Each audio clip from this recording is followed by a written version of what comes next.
In today's Halacha, we are continuing with our section on Shemitah. In the last class, last week, we discussed the Isser of Tzfichin, which is the prohibition of benefiting and eating vegetables that have grown during the Shemitah year.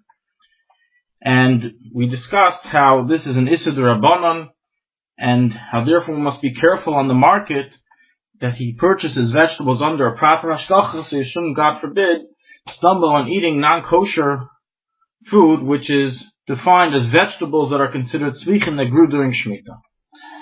So now we're going to go into the halachas of Kedusha Shvius with regards to what produce, or when does produce have the definition of Kedusha Shvius.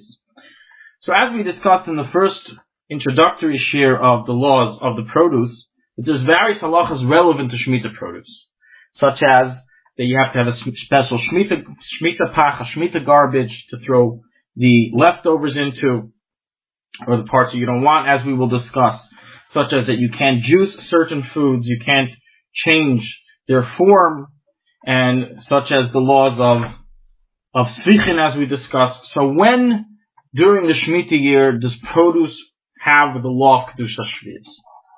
So it's as follows. The produce of land passes through various stages of production, from plantation to blossoming to growth and to harvest.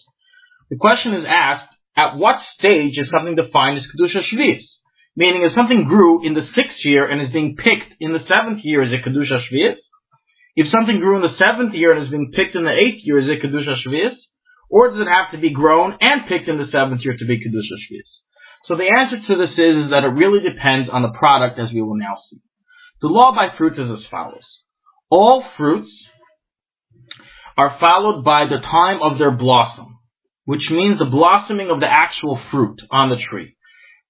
If the fruit blossomed in the 6th year, before the Shemitah year, then even though it's going to be picked and sold in the market during the 7th year, it has absolutely no status of Kedusha Shvius, and therefore one can do with it as he wishes, just as throughout the rest of the year.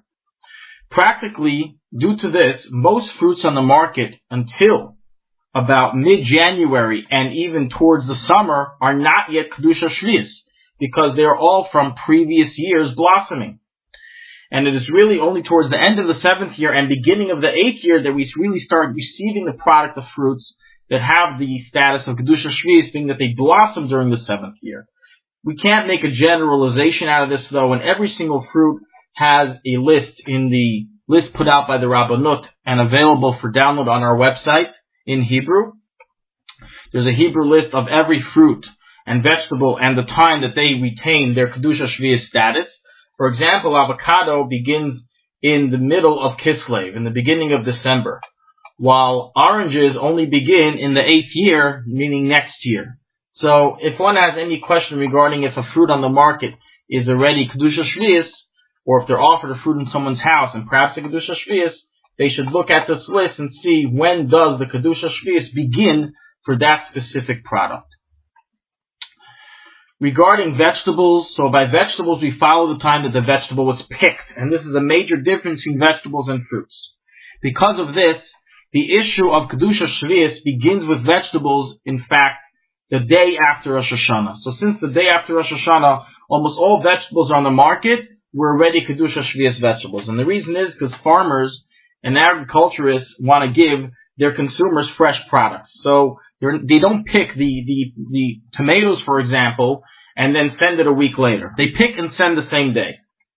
And because of this, the product on the market the day after Rosh Hashanah is already Kedusha Shvius product, as that product was picked that day. And we go basal akita after the picking by a vegetable. And if the vegetable, however, grew during the 7th year, then it's tzvichin. So all this is referring to vegetables that grew in the 6th year and was picked in the 7th year. But if the vegetable grew during the 7th year, then it's forbidden to be eaten at all, as we discussed, due to the decree of tzvichin. So this is a major issue when buying vegetables on the market, that there's really two issues at hand here. The issue of tzvichin and the issue of Kedusha Shvius. And that begins right away in the beginning of the Shemitah year. Regarding grains and legumes, we follow the third of their growth. If it reaches a third of the growth before Shemitah, then it does not have a Shemitah status.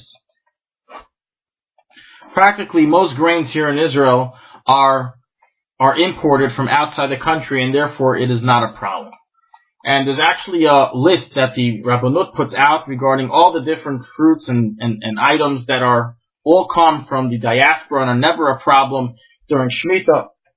A partial list is brought on our website, and they include blueberries, cinnamon, mushrooms, oats, pistachio, rice, sesame, walnuts, and other things listed there that are simply imported and are never really grown in Israel, and therefore they do not serve a problem.